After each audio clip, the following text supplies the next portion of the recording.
25 Toyota 4Runner, and right away I gotta say that I've been looking forward to driving this.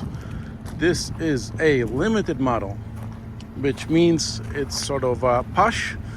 It's not the top of the line model that goes to the TRD Pro and that other model they have for this year, Wild Chaser, Trail Hunter, something along these lines. I don't know, they keep making up those names and I keep getting confused by them, but this is the limited. What makes the limited special is, and this is true for previous generations too, especially the 5th generation, is that the limited, when you order it in 4-wheel drive, like this one is, you get full-time all-wheel drive system, sort of the way you get on the Lexus GS and the current Land Cruiser 250. It's the same system. Otherwise, you get a part-time 4-wheel drive system, meaning that you're in rear-wheel drive and you have to manually shift into 2-wheel drive, which then gives you a fixed 50-50 front-rear power split. This has a full-time all-wheel drive with a locking center differential.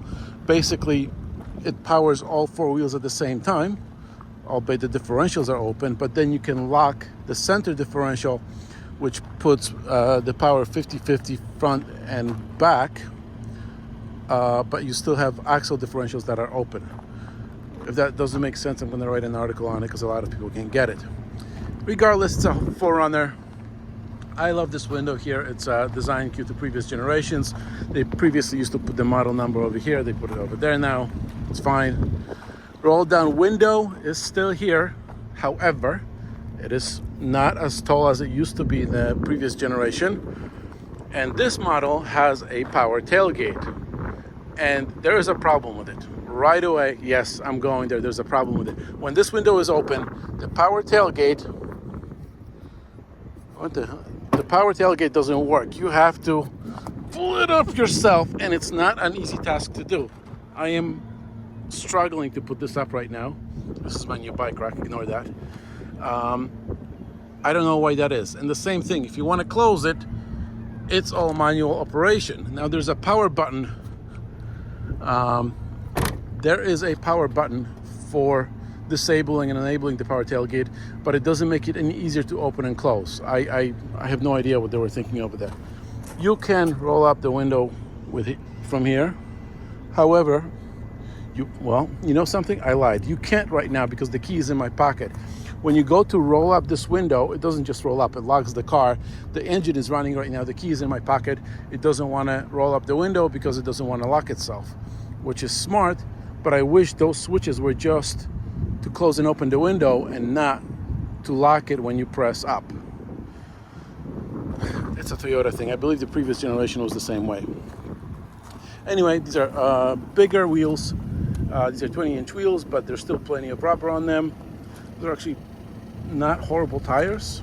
They're highway tires, but they're pretty good.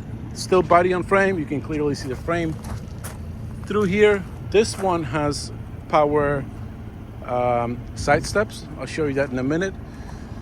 And yeah, and also this is the non-hybrid model.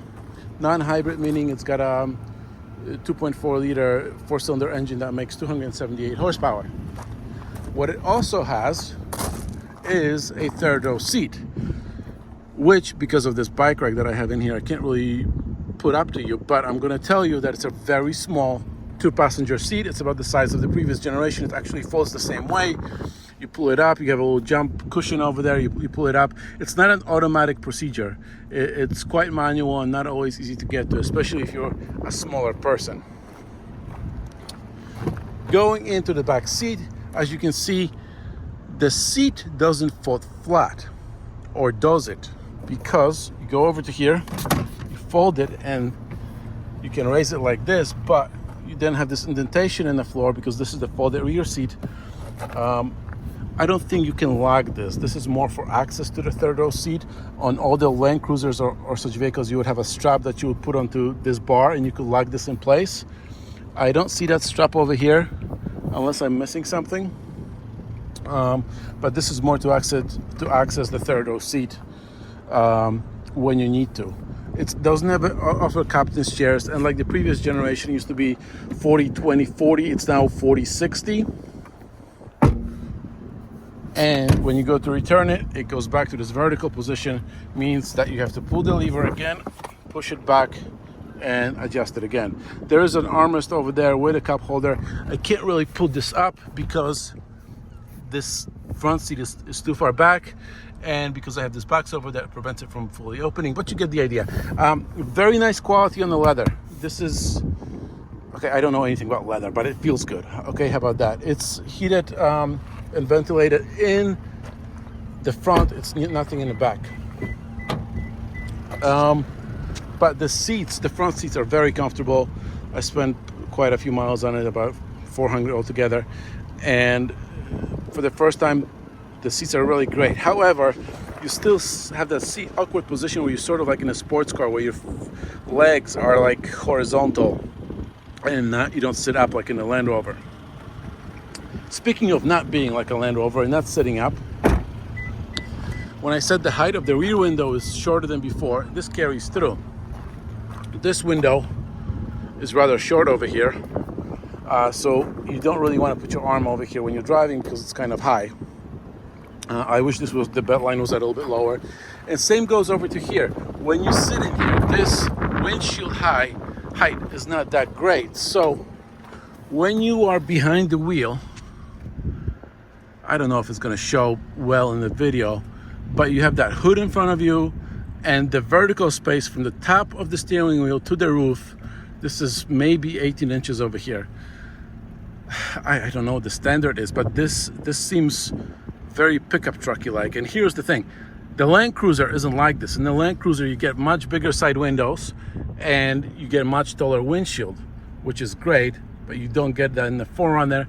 And I'm wondering if this is intentional or not. Going back to here, if you're familiar with any modern Toyota, nothing will surprise you here. This gauge cluster displays way too much information. I went out of my way and really researched it to clean up all this nonsense. You still have that cruise control logo over here. I don't know how to turn this off. I tried each and every way to turn off this cruise control, through the buttons, through the little on-screen menu, through settings, and I couldn't get this to turn off. It's annoying, to say the least. Start stop button over here. This is your power step. You can have it automatically open when you open the door, or you can leave it out, or you can turn it off. It's handy for shorter people to jump in, but the same short people also complain to me that it makes it more difficult to get out. I would just skip it, don't bother with it, and just leave it off. Interesting, you got a headlight height adjustment. Not something you see often on cars. Sorry about my sexy legs in the video over there. I can't hide them. I can't get them out of the way anymore. Outlet control, automatic high beams, fuel filler door trunk. This is the power door switch that you can turn the power off to the rear door on or off. Again, it doesn't close with the push of a button. Now, speaking of the rear window, the switch for the rear window is up here next to the sunroof. The sunroof, by the way, is smaller than it used to be. I swear it's smaller than the third generation 4Runner, which used to have a huge sunroof, but it doesn't tilt up anymore. It just opens and closes and doesn't tilt. I like the tilting feature, especially in the winter. It gave you some air into the cabin. But the button to open the rear window is over here, and it's tiny. Look at the size of my finger versus the button. Yeah, I might have some big fingers, but it's tiny. It used to be down here somewhere often, and it used to be like this huge power window button. But now they made it a little tiny thing up here. I wish they didn't. I wish they found space for it somewhere over here. Down here, the shifter for the 8-speed transmission. It's good. Tow mode, I have no idea what that is. Camera views, engine start stop. What's nice about the engine start stop is while it exists, you can pull up to a light and the engine just doesn't turn off, because you can get to a stop, and if you're not pressing the pedal all the way, the brake pedal all the way down, it will not stay off. I actually like this. It was one of the first few cars that I didn't have to go and turn this off constantly, because the brake pressure to fully keep it at a stop was sufficient to keep it at a stop, but not sufficient enough to turn the engine off into the on-off mode, if that makes sense. Climate control. This one is interesting. Heated seat over here. When you put it in auto, this whole display is changed. But when you go changing something around, then it comes up. Put it in auto, and it disappears. Heated and ventilated seats over here. Dual climate control. Big volume knob. These are big knobs too, as is this one. This is the drive mode button. The drive mode has several drive modes. You have custom, blah, who cares? They don't really do much. Sport, Sport S. We don't really need that in the body of frame SUV. Let's get it together, people. I don't know what comfort does over here. It doesn't have adjustable suspension. The only thing you can adjust is throttle response and transmission shifts. I don't know what the difference between comfort is. And eco, you're not getting any eco with this. Like, get over it. Why? These modes don't need to exist. Just keep it in normal, or sport makes it do something. I have no idea what. It doesn't make it faster or anything. And again, it's a heavy ass big vehicle. Standard Toyota features over here. What is this? Oh, subscribe to it for navigation. No, goodbye. Music. Nice setup over here. Phone. I've disconnected my phone right now so that for the purpose of this recording, so there's nothing here. Car settings. Very minimal over here. If you want more car settings, you have to go through here using these buttons. I wish they kept them in one place. And there's more settings over here. So you have these two things for settings, and then you can change them over there too. Why that is, I don't know. All right, let's get to the good part. The interior. I mentioned that the seats are really nice and they're comfortable. And I gotta be honest with you, and I can't figure out what Toyota's thinking over here. This interior overall is nicer than the GX the GX 550 that I drove some time ago. The GX had this big flat plastic dash, and this one has like nicer features. It seems nicer to touch, nicer to look at. The trim is nice. Again, this is the limited model, but again, it's a Toyota. The Lexus should have been nicer in my opinion. And basically the Lexus had a big thing over here that was all one piece, and I just didn't dig it. It's got a removable Bluetooth speaker over here, if you're into that sort of thing. I haven't tried it, to be honest with you.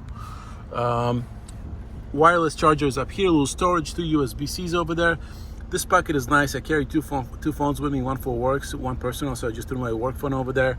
2 cup holders, good size center console. Door pocket. On the door pocket, you got a bottle holder and a little bin for smaller things. I think these are Molly mounts or Molly. I don't even know how to pronounce this. I don't know how to use them. This you can hang your purse on. It's a little hook for the ladies or men carrying men purses to hang their stuff on, which is good. And yeah, it comes with this model. At least comes with the roof rack with optional crossbars. It is what the 4Runner always was. I really enjoyed driving this truck, despite the rear. I wish I didn't have the power tailgate, but you can't get you can get it. The power tailgate is optional on some models. Obviously, it's on the limited. But if you want a model with a sunroof and without power rear hatch, it doesn't exist. I wish I didn't have the power rear hatch. My life would be easier, and I like sunroofs. Whatever. Towing, you can tow 6,000 pounds. There is a full-size spare under there, like there's been for decades. And yeah, it's a pretty cool truck. I like it better than a Land Cruiser, although the Land Cruiser I drove was the poor spec edition, so maybe that threw me apart a little bit. But here's the thing: I like the naturally aspirated engine better than the hybrid. It's less powerful, but it's also lighter because you're not carrying a heavy battery pack, and it doesn't do this constant on-off all the time. If I was buying one of these, I would not go for the hybrid engine. I would go for the entry-level 4-cylinder engine. It's completely fine. It pulls really well on the highway. It does make some weird noises, like if you don't have the radio on and you go from a red light from a stop, it does not sound all that great. But otherwise, nobody's gonna miss that really great V6 that they used to have, great because they last forever, but you know, it had the power of a 4-cylinder with the fuel economy of a V8. This gets about 20 miles per gallon combined, which is an improvement over any previous 4Runners. It's got little fog lights over here. Fog lights are a going away trend. And it's got this lip over here, arrow lip. That would be the first thing that I would take off. Great little truck. I like it. Bye.